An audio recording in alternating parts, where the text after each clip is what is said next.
So this is my story. This is why and how I ended up quitting my career. A lot of the times, the stories that I've also heard is of people who knew that they wanted to quit and they prepared themselves. The standard story that I hear again and again and again is, I was doing my 9 to 5 job and I started this on the side and I quit my 9 to 5 job when this thing that I started by myself grew enough to make a profit so that I could quit my job. That was the story that I heard, and for a long time I beat myself up because I was feeling weak for not being able to handle it, not being able to handle this tension. Here I was thinking I would be devoting everything to this career. I experienced sort of working in a corporate sort of professional setting was also how we are asked to wear so many masks. Who knows why we are here in this life? And if there is one thing that I do believe in is we are incarnated as humans, as souls in this planet, having different gifts, having different expressions. And I think a part of our task is also to sort of live out that expression.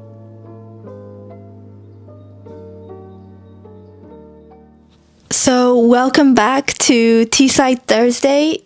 Today I have a hot drink, which is, as you can see from here, good old English Yorkshire tea decaf that I'm drinking to accompany our talk for today. And it's Saturday. I am pretty much alone for the rest of the day. I don't really have any plans to go anywhere or see anyone, but I really wanted to dress up. So here I am in the full attire with long earrings that I probably would wear if there was an occasion or something. But why not? Why not dress up and sit in the corner of your makeshift home art studio next to a painting and some flowers and just be cozy and drink some tea. So that's basically my plan. And today for this Teaside Thursday episode, I actually wanted to chat with you about the reason of why I quit my professional career in the first place. So I know that I made this huge coming out video, I see it that way anyway, of quitting my job and chasing my dream, and that feels like, in a way, such a long time ago now. I feel like so much has happened since, in the span of nearly a year. And I realized that it would actually be helpful now that I have some separation from the job and the company that I was working for, and also now that I am a little bit deeper into the journey of pursuing a career in the arts, I would sort of go back in time a little bit and share why I decided to quit in the first place. And before I came on, I was trying to think of, what would be actually sort of value, or why do I even want to share this story in the first place in this way? And the reason that I came back to was, if there was anyone out in the world who has come from a similar background, or who has felt in the same or similar ways as me as I share this story, I just want, in the light of my own story, for them to be seen. For me, stories have been really powerful, even in the sense when I hear other people's stories, I feel in some sense that I'm not alone in what I'm going through. And for me, actually, these have been the biggest source of courage and strength that I've gained from hearing other people's stories. So hopefully, I hope that in sharing mine, I hope you will also be able to feel a sense of like you're not alone, you know? I'm gonna drink this tea first.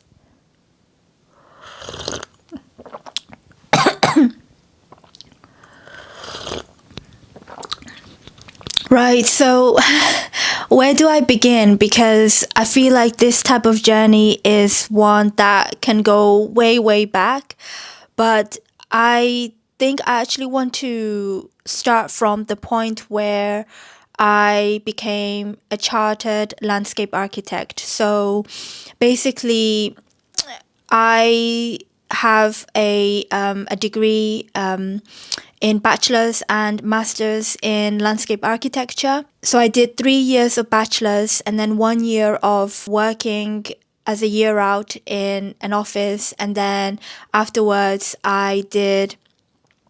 the following year, I did my master's. So I guess altogether, that is actually 4 years in total.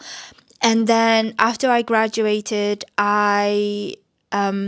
within the same year, I had a little bit of a summer holidays, and then I went straight into finding a job. And that's how I ended up in this beautiful city of Bath in England. And that's where I've been since. So I started my proper job as a graduate in 2016, and in 2017 I decided to go on what is called like the pathway to chartership. So it's essentially like getting about 2 years of work experience across many different areas and syllabus that you are learning alongside the practical work experience. So it was basically 2 years for me of intense studying and learning, everything from planning laws to code of conduct to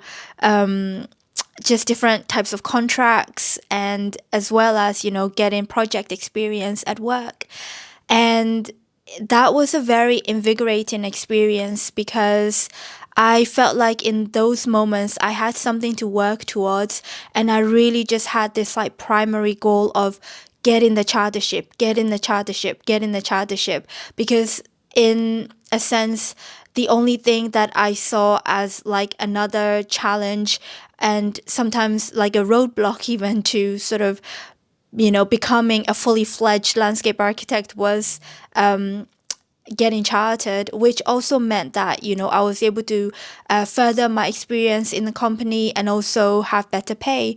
So that was pretty much my experience for the next 2 years. In 2019, I believe was actually the year where I became chartered. And I remember that moment. And I remember me in that period of my life actually thinking, what next? And this was a question that I started to ask myself in the years to come. And in the years to come between 2019, and up until sort of like, I don't know, 2020, even, up until last year, that question of what next and almost like who am I now became two questions that I sort of held in my heart as the journey continued. So I continued to work in the company that I was working for, and I pretty much sort of threw myself in different project experiences, and also part of me in the work experience and in the in my job as a, I guess, like in a typical professional career, I found that I actually really liked being in a job because of the people. Like, I really liked the people that I was working with. I felt like I had good bosses and colleagues, and I felt a loyalty towards them. And that is actually what made me stay more so than the projects and the job itself. I would actually feel like the energies of the passions of my boss, who was really into, his profession, and also my colleagues who were really genuine, kind people. And now, especially as I quit and left, and sort of I'm seeing things from a sort of like the larger perspective, I realized, as a company, it was a family orientated company, and how much goodness in values that they held, when it could have just been about profit, and it could have just been about, just sort of like getting money, money, money, and trying to grow quick, quick, quick, that sort of thing. And I really appreciated that. And I learned so much in my job as a landscape architect, because in the construction industry, it's literally about, going into a project and finishing a project at different stages. And I could really geek out about all of this, but I'm going to try not to, because I really feel like I could just continue explaining things and perhaps over explaining things. But that really helped me to gain a sense of organization and gain a sense of momentum that I feel like I still carry through with me in when I make videos, or when I do my paintings, or even when I organize my day-to-day life right now. I feel like I've gained a lot of discipline from the profession itself. But now I want to speak to this other side, which I think is something that I've never really spoken out loud before, that is more of like the quieter side of this whole experience, that I think ultimately made me end up saying, like, enough is enough. I'm ready to sort of risk, and I'm ready to sort of see what else is out there for me. Because granted, I think when we make transitions in our careers, most of the time it is basically, to leave to go to another company. Because to be honest, just like, they say that in marriage, no one really enters a marriage without preempting a divorce. I really felt like I didn't really enter into the profession as a landscape architect thinking that I would be leaving. I thought that this would be something that I was doing or would be doing for pretty much the rest of my life. But the turning point for me was when I got a lot more self introspection, when I ended up actually moving into this house. It was a very transitional moment in my life. It was the first time where I found some form of grounding and peace and rootedness in finding like my own feet, like underneath me, sort of thing.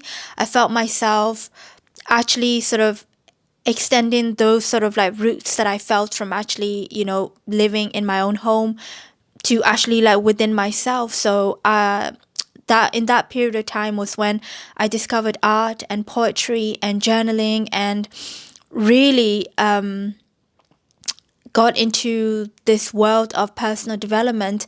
And and for the first time in my life, I took a risk as well, and I joined this sort of like online personal development company called Mindvalley, and I took a lot of actually personal development courses. Some were really, really great, and I actually met a few amazing people from that experience. And all of a sudden, I was exposed to a world that was like very much different from my own.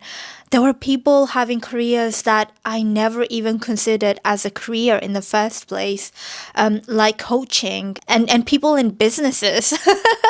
I don't know what businesses they did in. I mean, I met a few people who were very successful in setting up their own companies and things like that. And I thought, wow, like there is a whole world out there that is so different from my own. And for some reason, interacting with these people in various ways planted, I think, a little seed in my heart and mind that there are other ways to create a career, and there are other ways to live a life that could be more aligned to how you really feel on the inside.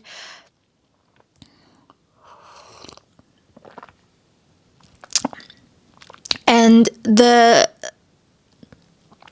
sort of summary of the story in a way is, alongside this personal development journey, I found art through randomly. And again, it was from an extension of my home. I did this Artist Way by Julia Cameron with the women in my neighborhood. And all of a sudden, towards the end of doing that book, I had a feeling to paint murals in my home. And I started painting these murals in my home. And again, like painting massive paintings in this way gave me a sense of the unknown and gave me a sense of adventure and actually excitement that I found I didn't really have in my life in that moment in time. And it just spiraled from there. It happened in little increments where, I started listening to podcasts where there were actually artists who had these podcasts about building very real careers as artists and actually thriving from that, and sharing their journeys and sharing their stories. And the more I listened to these stories, and as I continue to paint in my free time, for some reason, this feeling of potentially creating a career in the arts grew and grew and grew until it actually became a wish that I would pray about when I was, in front of the altar and I was praying. I would actually pray about one day being able to live a sustainable life as an artist. And even though I didn't know how it was going to happen, when it was going to happen, I kept on praying and I kept on wishing and I kept on holding that wish in my heart. And granted, back even a few years ago, even as far as last year, I didn't really know how to paint like on canvas or on paper. I just only knew how to paint on walls, and I'd only just started experimenting with painting on a canvas at the middle or end of last year. So it wasn't like I sort of knew what I would be making or what I would be doing, but I just had this like wishfulness in my heart, and that made me feel excited.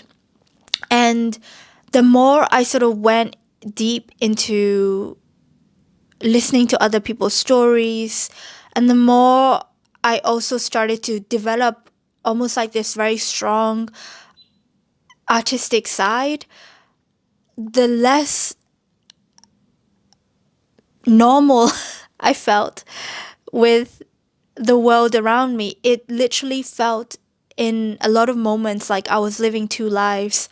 I would be in the evenings sort of almost shedding all the masks that I wore in a corporate job in an office, and I would just be allowed to, I would allow myself to just completely let go and completely be free. And in that space, I found so much understanding and expression that I felt like was really missing from my office life. And in a way, even though the people around me, my colleagues, were really nice and kind people, I started to grow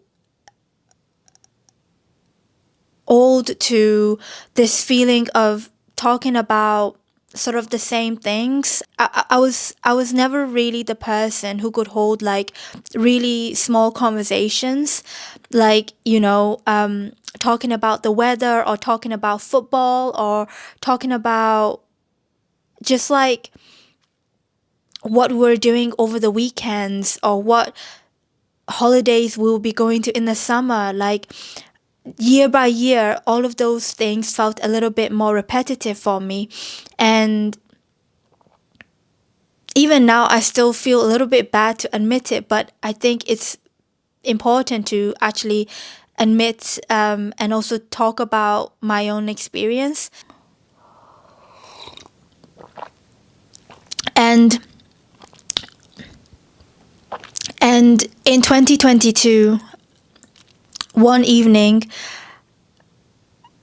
my mom finally decided to leave an abusive relationship with my dad, and me, my sister, and our partners decided to drive to where she was and get her out at around 1 a.m. So we set off at around 9 p.m. in the evening, and I remember arriving back home in Bath with my mum next to me, as well as 9 other cats and my partner, and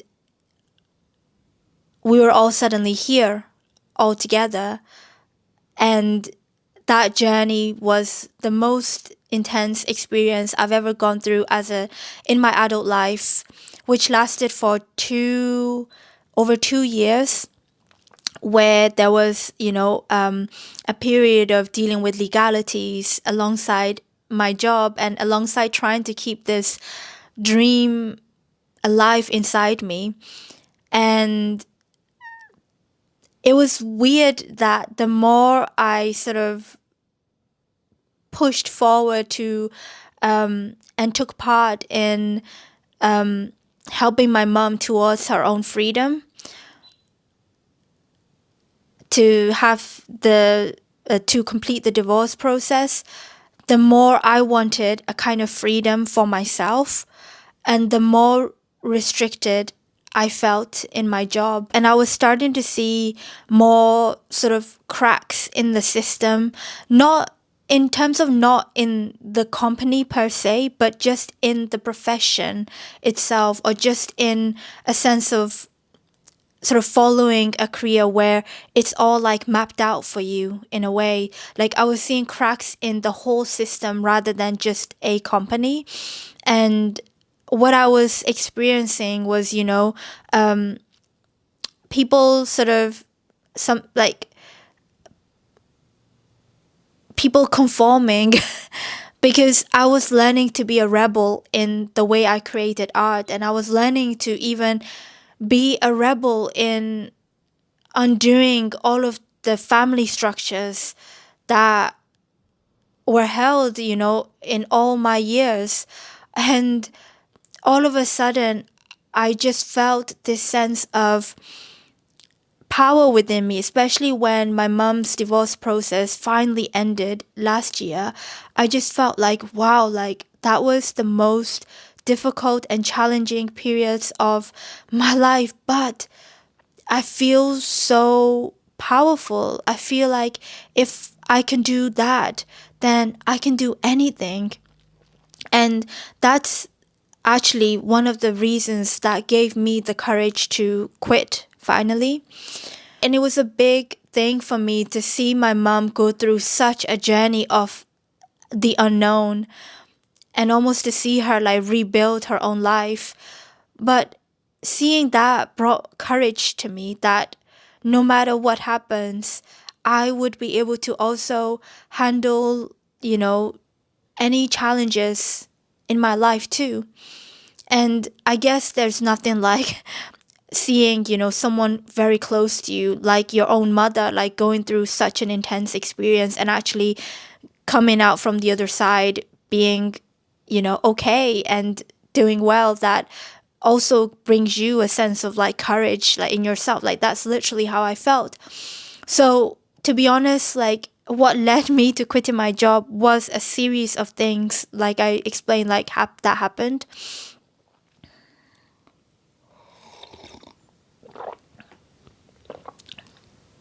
It was never like one experience, one thing. A couple of things that I experienced sort of working in a corporate sort of professional setting was also how like we are asked to wear like so many masks.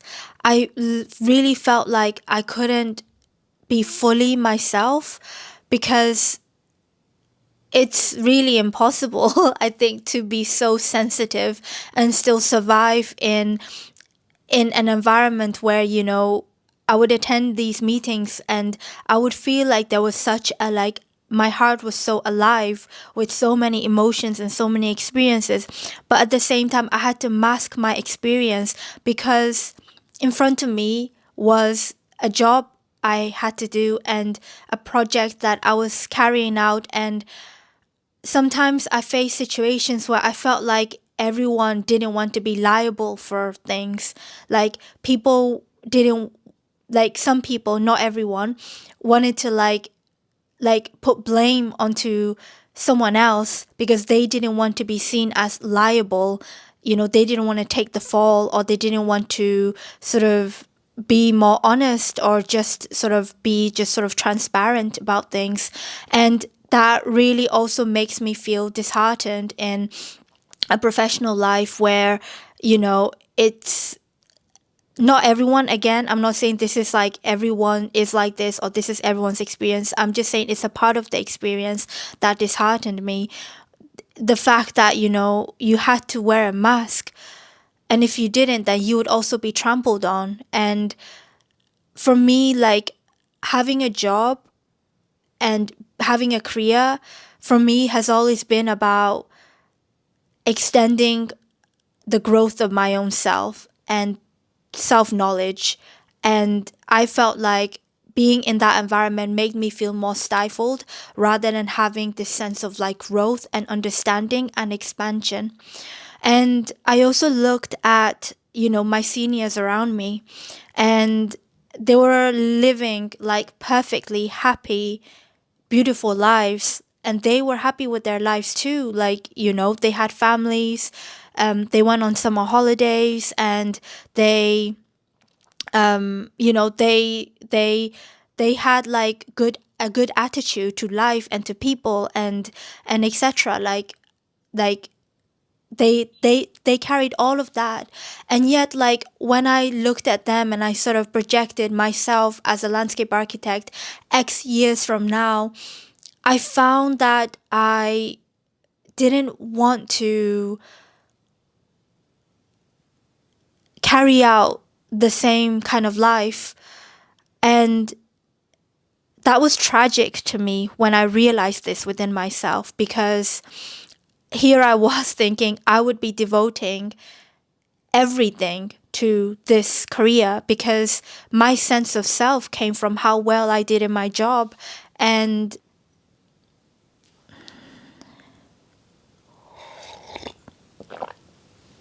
and when I realized that, I realized maybe I didn't want a life where it was all going to be predictable. Like, here I was, now chartered landscape architect, living in my own house, have a partner. What would be next? Start a family, have a child, and continue to climb up the career ladder. For me, like, when I thought about it in that sense, it didn't bring me a sense of expansion and growth and excitement and fulfillment. If anything, having a path that I felt was so clearly laid out, where socially I would be more accepted if I did continue to climb the career ladder, and if I did continue to, you know, start a family and have a child, then I would have topics to talk about with my colleagues. I would be able to complain about what my child did, or I would be able to, talk about, what I did over the summer holidays and what my weekends are like, and, and talk more in a professional sense too, like expand those types of conversations. But a part of me really didn't want to conform to that life. And it came to a point where there was one night where I just couldn't take that tension anymore, and I broke down, and I had to ask for help from my partner and from my mom. And I had to also admit to myself that, if I really felt strongly in this way, I just had to take a jump, take a leap. I didn't know how that was going to be. All I knew was sort of mapping out a few sort of things that I could see in front of me, like budgeting for this coming year, or, you know, trying to sort of like talk things out with my family, and um, and that was all I knew. And and actually, you know, it's relevant that I am sharing this story because a lot of the times the stories that I've also heard is of people who knew that they wanted to quit and they prepared themselves. You know, the standard story that I hear again and again and again is, you know, I was doing my 9 to 5 job and I started this on the side, and I quit my 9 to 5 job when this thing that I started by myself grew enough to make a profit so that I could quit my job. That was the story that I heard. And for a long time, I beat myself up because I was feeling weak for not being able to handle it, not being able to handle this tension of, you know, why couldn't I have just stayed so that I would be more financially secure and to grow this thing in a more sort of like slow and steady way, right? But I can't deny that this was my personal experience and this was what happened to me. And who knows, like sometimes things happen for a reason that doesn't fully make sense sometimes. And now I'm coming into more of this acceptance that my journey is my journey and I shouldn't really compare how I got into here in this little corner of a makeshift art studio. And for this journey to be as valid as anyone else's, you know? So, yeah, so this is my story. This is why and how I ended up quitting my career in a kind of a nutshell. And I hope it resonates. I hope it helps. If if ever you're feeling out of place in a professional setting, quote unquote professional setting, if ever you feel like this part of you that feels so sensitive couldn't really almost like, you know, face up to this society that we do live in, that this capitalistic society that we do live in, I understand and I feel it too. I wouldn't say that starting and creating my own path and sort of just jumping into the unknown helps further in this experience of feeling more sense of loneliness and feeling misunderstood. And maybe that is a topic for itself, which I will speak to these sort of feelings too in a future Teesside Thursday. But I hope that in sharing this story, you don't feel alone. And I hope that in sharing this story, you also trust in the timing and in the steps of your own path. And there is this little line that I keep writing in the description of my YouTube vlogs, the art vlogs, is, you know, your dreams are valid. Never forget that. And I really believe in that because who knows why we are here in this life. And if there is one thing that I do believe in is we are incarnated as humans, as souls in this planet, having different gifts, having different expressions. And I think a part of our task is also to sort of live out that expression despite the challenges and difficulties and see where it takes us on the inside and also on the outside. And not every one of us has the opportunity to sort of carve our own path.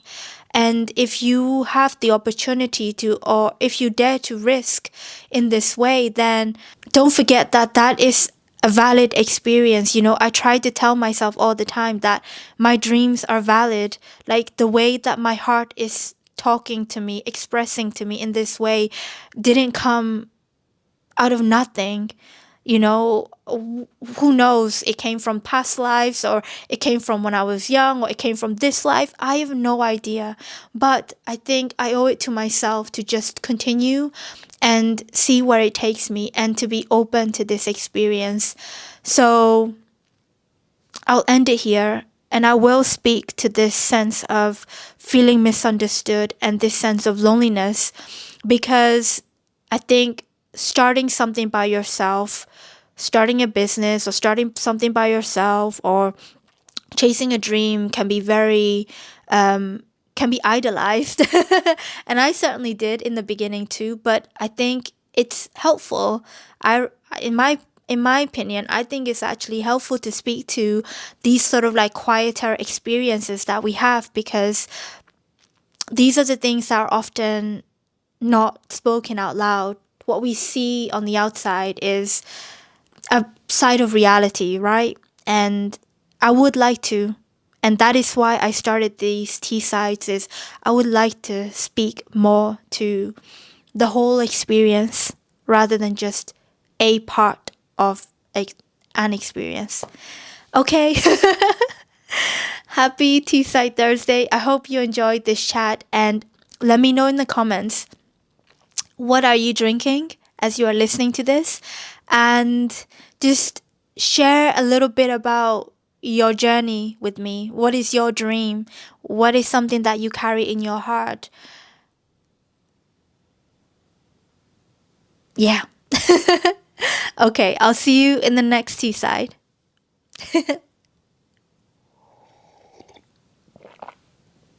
Bye.